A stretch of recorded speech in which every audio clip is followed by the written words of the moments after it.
But I mean, it just, you see all this and then Lovie Smith and the Texans, which, everybody knew the Texans were probably going to get rid of Lovie Smith anyway. Alex called that, weeks ago. But at the same time, it's like, come on, guys.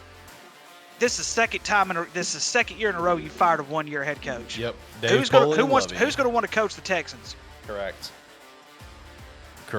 I mean, they got the second overall pick, and that's kind of enticing. Brandon Cooks, your number one receiver, wants out because he don't want to be part of a rebuild. But I mean, other coaches, they can read the room. They can read the room and be like, well, you fired Poley after a year. You fired, me after a year. You're seeming pretty high on me.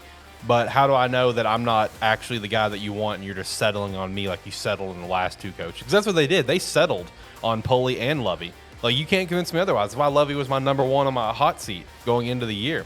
Like, my stance on Lovie is that the only way this man would not have been fired is if somehow, some way that they made the playoffs. And we know that wasn't going to happen. That man could have gone 9-8, winning record, and missed the playoffs, and he still would have been fired. No doubt in my mind on that. Lovie he was such a late hire. He was already in the building as DC from last year. The defense played pretty well last year, or 2021 is what I'm referring to.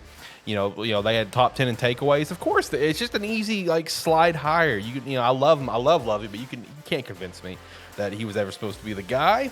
And now here they are in that last game, was set up for the number one overall pick. All they got to lose, and even Dougie Mills, man, he knows that he's not coming back, or he's not going to be the starter. Mills and Lovie both gave Houston the middle fucking finger and pushed to win that game. Hence why Lovie was fired literally that night. Like not long after the game, he was fired. Shout out to Lovie for giving Chicago one last gift. It's poetic. It's truly poetic to me. You give Houston the middle finger by beating the team that beat your Bears in the Super Bowl to get the Bears the number one overall pick. It's poetic as hell to me. I love it.